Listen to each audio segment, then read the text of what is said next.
The U.S. Treasury Secretary Scott Bessent has called on G7 nations to impose tariffs on India and China for purchasing Russian oil. Garden Reach Shipbuilders has delivered INS Androth, the second anti-submarine warfare shallow water craft to the Indian Navy. Titagarh Rail Systems Limited has launched the third diving support craft for the Indian Navy. Indian Army's 1st Armoured Division carried out exercise Jal Shakti, focusing on water obstacle crossing drills to enhance mobility, operational preparedness and battlefield effectiveness.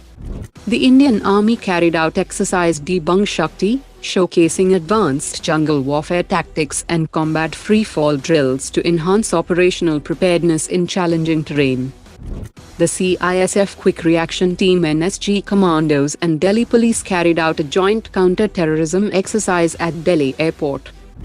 SSS Defence is set to significantly scale up the annual production of small arms ammunition from the current 60 million rounds to 150 million rounds within the next 2 years. The Ministry of Defence has awarded a contract worth 8 crore rupees to Premier Explosives Limited for the supply of countermeasures.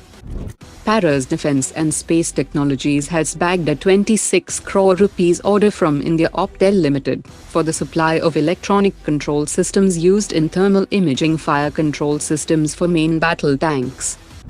The DRDO has launched a new project to develop a reusable high-speed expendable aerial target with parachute recovery, adjustable radar cross-section and advanced guidance. India's upcoming twin-engine deck-based fighter will feature an advanced AESA radar with a Swash Plate mechanism, giving it a 100 degrees field of view. IAF has unveiled the Zolt UAV, that is integrated with smart guided munitions developed by Zeus Numerics.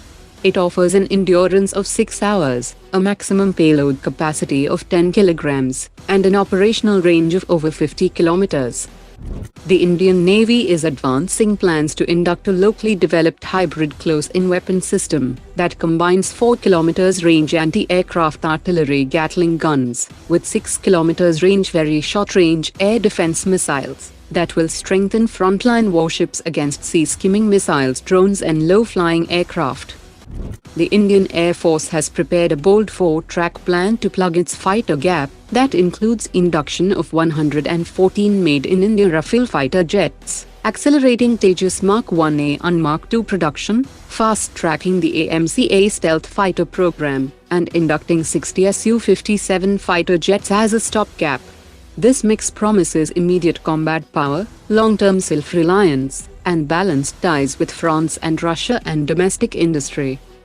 As Indian Air Force prepares for 114 made-in-India Rafale fighter jet acquisition, an ambitious proposal is on the table that includes replacing the French RBE-2 radar with India's Uttam Mark II gallium nitride AESA radar that will provide longer detection range, sharper tracking against stealthier targets, and stronger resistance to enemy electronic countermeasures. Replacing the RBE-2 with Uttam Mark II would require full cooperation of Dassault Aviation, including access to proprietary avionics data, something France might be more willing to consider given the scale of India's prospective Rafale order.